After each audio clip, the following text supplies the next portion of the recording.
சரியா? அலைகள். அலைகளை வந்து ரெண்டுக்கு பிரிக்கிறாங்க. சரியா? எதை வச்சு கொண்டு பிரிக்கிறாங்கன்னு சொன்னால், இந்த அலை வந்து பயணித்து போகிறதுக்கு ஏதாச்சும் ஒரு ஊடகம் தேவைப்படுதா இல்லையான்றதை வச்சு ரெண்டு முறைக்கு பிரிக்கிறாங்க. அப்படின்னா ஊடகம்னு சொன்னால் தண்ணியை கேளும், காற்றை கேளும், விளங்கிச்சா? அப்படி ஊடகங்கள் தேவைப்படுதா இல்லையான்றதை வச்சு ரெண்டுக்கு பிரிக்கிறாங்க. சரியா? அலைகளை ரெண்டுக்கு பிரிக்கிறாங்க. எப்படி பிரிக்கிறாங்க அலைகளை ரெண்டுக்கு? ஒன்று வந்து பொறிமுறை அலைகள், மற்றது மின்காந்த அலைகள். ஒன்று பொறிமுறை அலைகள், இன்னொன்று மின்காந்த அலைகள்.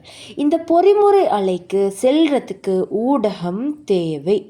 இந்த மின்காந்த அலைகளுக்கு ஊடகம் தேவையில்லை. வெற்றிடமாக இருந்தாலும் அது பயணிக்கும். ஊடகம் ஒன்று தேவையில்லை. சரிதான? அலையை ரெண்டுக்கு பிரிக்கிறாங்க. பொறிமுறை அலை, மின்காந்த அலை. ஊடகம் தேவைப்பட்டுச்சுன்னு சொன்னால் பொறிமுறை அலை, ஊடகம் தேவைப்படாட்டி மின்காந்த அலை. இந்த பொறிமுறை அலையை மறுவா ரெண்டுக்கு பிரிக்கிறாங்க. என்ன அலைன்னு சொல்லி, ஒன்று குறுக்கலை, மற்றது நெட்டாங்கு அலை. ஒன்று குறுக்கலை, மற்றது நெட்டாங்கு அலை. இப்படின்னு சொல்லி ரெண்டுக்கு பிரிக்கிறாங்க. சரியா? இந்த குறுக்கலைகள்னு சொல்கிறது இப்படி உள்ள அலை. நெட்டாங்கு அலைன்னு சொல்கிறது இப்படி கொஞ்சம் இப்படி திக்காய்க்கும், அப்புறம் இப்படி தூரம் வைக்கும், அப்புறம் இப்படி நெருக்கமாய்க்கும், அப்புறம் தூரமாய்க்கும். அப்படி. சரியா? அப்போ பொறிமுறை அலையை ரெண்டுக்கு பிரிக்கிறாங்க. துணிக்கைகள் அசைகிறத வச்சுக்கொண்டு குறுக்கலைகளும் நெட்டாங்கு அலைகளும் ரெண்டுக்கு பிரிக்கிறாங்க. இதில் ஒன்றாவது நாங்கள் குறுக்கலையை பார்ப்போம். குறுக்கலை எப்படி இருக்குது? சரி, இப்படி பேட்டிக்கும் குறுக்கலைன்னு சொல்கிறது. சரியா?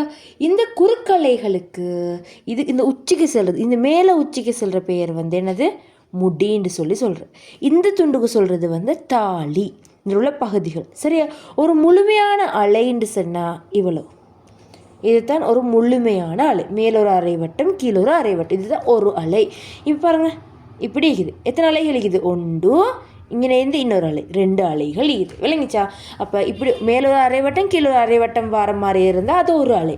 அப்போ அப்படி தான் நீங்கள் கணக்கெடுக்கணும். அப்போ இது முடி ஈக்குது, இது வந்து தாலி ஈக்குது. சரியா? இப்போ இந்த படத்தை கொஞ்சம் பாருங்கள். இங்கே எத்தனை அலைகள் இருக்குது பாருங்கள். எத்தனை அலைகள் இருக்குது? இங்கேக்கு ஒரு அலை, இங்கேக்கு இன்னொரு அலை. மொத்தம் ரெண்டு அலைகள் இருக்குது. எத்தனை முடி இருக்குது? ஒன்று, ரெண்டு முடி இருக்குது. எத்தனை தாலி? ஒன்று, ரெண்டு. விளங்கிச்சா? ரெண்டு முடியும் ரெண்டு தாலியும் இருக்குது. சரிதானே? இப்போ இந்த குறுக்கலைகள்னு சொல்கிறது என்னான்னு சொன்னால், குறுக்கலைகள்னு சொல்கிறது இந்த அலை செல்கிற திசைக்கு துணிக்கைகள் இப்படி செங்குத்தாக அசைகிறதுக்கு தான் சொல்கிறது என்னன்னு சொன்னால் குறுக்கலை. அலை செல்கிற திசைக்கு துணிக்கைகள் என்ன செய்யுது? இப்படி செங்குத்தாக அசையுது. அப்படி இருந்தால் அது குறுக்கலை. இதில் யார் இருக்கிற? முடியும் தாலியும் மிகிற. உதாரணத்துக்கு நீர் அலை வந்து உதாரணம்.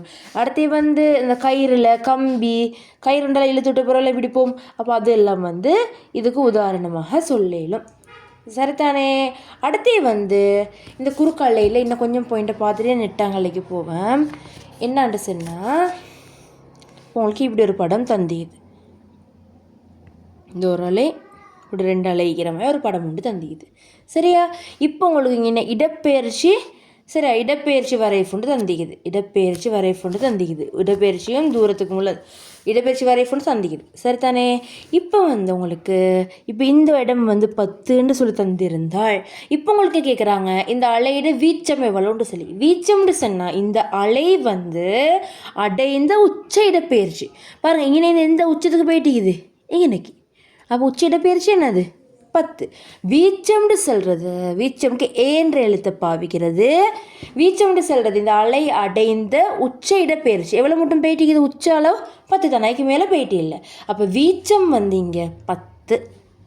சரியா? அடுத்தது வந்து அலை நீளம். இந்த அலை ஒன்று நீளம் மிகுது.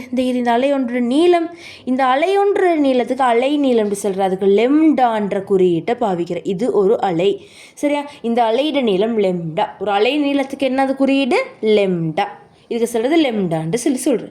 சரியா? அடுத்தது இப்படி ஒரு அலை வந்து போகிறதுக்கு, சரியா, ஒரு இப்படி ஃபுல்லாக இப்படி ஒரு அலை கொண்டு போகிறதுக்கு எடுக்கிற காலத்துக்கு சொல்கிற பேர் ஆவர்த்தன காலம். அது கேபிட்டல் டீன்ற எழுத பாவிக்கிறேன். என்னது? அலை நீளம்னு போட்டு லெம்டாண்டும் அலை ஒன்று இப்படி போகிறதுக்கு எடுக்கிற காலம் இவ்வளோ மட்டும் அந்த அலை போகிறதுக்கு எவ்வளோ டைம் எடுத்திக்குது அதுக்கு சொல்கிற பேர் தான் ஆவர்த்தன காலம்.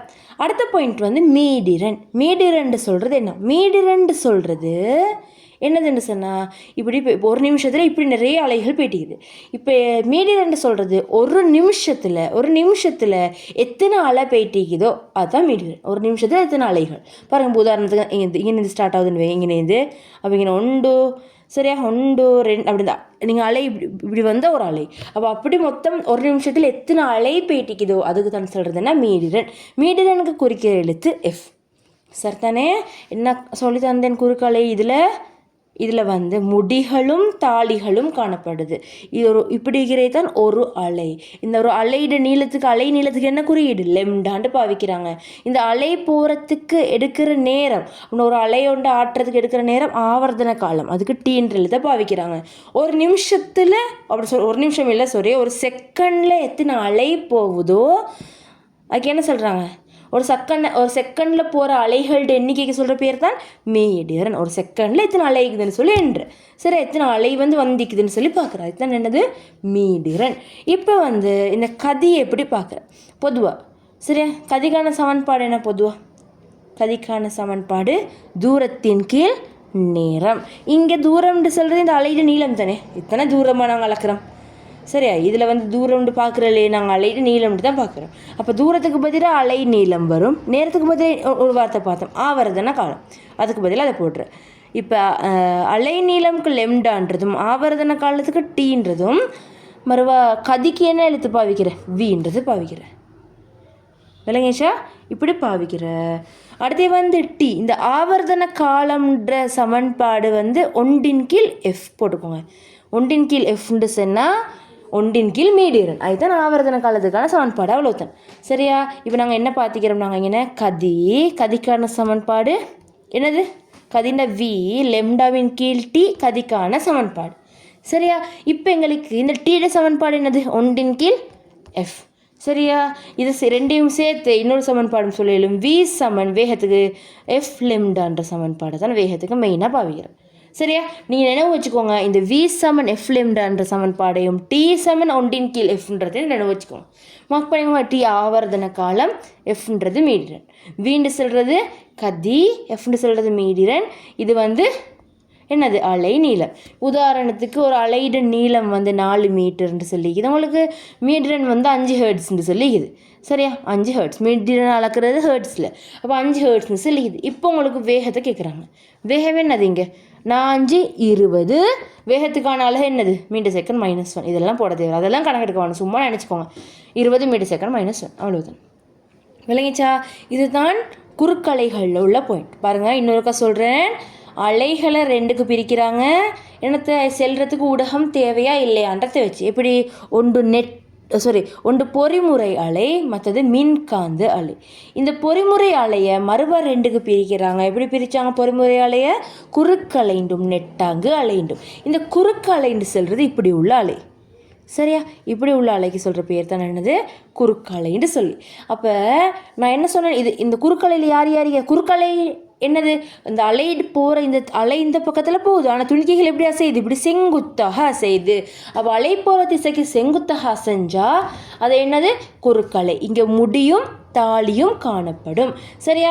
இதை நாங்கள் இங்கே இடப்பெயர்ச்சி இங்கே தூரம்னு போட்டு வரைகிற நேரத்தில் இங்கே வந்து இந்த அலை போன உயரமிகிற அந்த அலை போன இடப்பெயர்ச்சி ஆகி சொல்கிற பேர் என்னது? வீச்சம். ஆகே என்று எழுத பாவிக்கிறேன். அப்போ இந்த அலை ஒன்று இந்த உயரம் தான் வீச்சம். சரியா? வீச்சம் கேட்டால் இந்த உயரம் எவ்வளவோ அதை எழுதினீங்கன்னு சொன்னால் சரி. சரியா? அடுத்தது லெம்டான்னு சொன்னால் அலை நீளம். இந்த இது எப்படி ஒரு அலைன்னு சொன்னால் மேலே ஒரு வட்டம் கீழே 6 வட்டம். சரியா? இங்கே கூட ஒரு அலை. இது வந்து ஒரு லெம்டா. இல்லைங்கச்சா?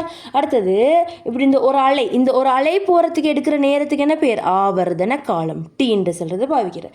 அடுத்தது மீடிரன் சொன்னால் என்னென்னு பார்த்தோம். ஒரு செகண்டில் எத்தனை அலைகள் போகுதோ அதை தான் மீடிரன். அப்படின்னு சொன்னால் இந்த டீக்கான சமன்பாடு 1/கீழ் எஃப் அப்படின்னு சொன்னால் மீடிரன். ஆவர்த்தன காலத்துக்கான சமன்பாடு டி சமன் 1/கீழ் எஃப்டும், இன்னொரு சமன்பாடு சொன்னால் வி சமன் எஃப் லெம்டா. இந்த 2 சமன்பாடையும் தான் நீங்கள் இந்த பாடத்தில் பாடமாக்கணும். சரியா? வேறு என்ன பாயிண்ட் இருக்குதுங்கண்ணே? இப்போ உதாரணத்துக்கு நான் கேள்வி மாய் ஒன்று தரேன். போடுங்க இடப்பெயர்ச்சி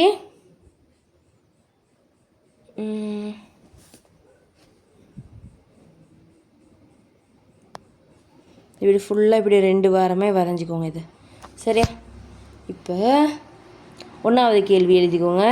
இங்கு எத்தனை முடிகள் உண்டு? 2வது இங்கு எத்தனை தாளிகள் உண்டு? சரியா? அடுத்த கேள்வி வந்து இங்கு வீச்சம் யாது? இவ்வலையின் வீச்சம் யாது? இங்கு எத்தனை அலைகள் காட்டப்படுகின்றன? சரியா? இந்த கேள்விகளுக்கு விட செய்யுங்க. சரியா? அதோட இன்னொரு கேள்விக்கு வேறைய போடுங்க. சரியா? 4 ஹெர்ட்ஸ் மீடிரனும் சரியா 10 மீட்டர் அலை நீளமும் கொண்ட ஓர் அலையின் வேகம் யாது? வேகம் கதிர் எல்லாம் ஒன்று தான். சரியா? வேகம் யாது? இந்த கேள்விகளுக்கெல்லாம் வந்து விட செய்யுங்க. இன்னும் கேள்வி நாங்கள் செய்வோம். சரியா? இதுதான் குறுக்கலையில் உள்ள பாயிண்ட். குறுக்கலைக்கு உதாரணம், அதில் என்னென்ன பாட்டு இருக்குது, என்னத்தைய குறிக்குது, 2 சமன்பாடு. இதில் என்ன வைக்கணும்? அடுத்த அலை யார்? அடுத்த அலை தான் யாருன்னு சொன்னால் நெட்டாங்கு அலை.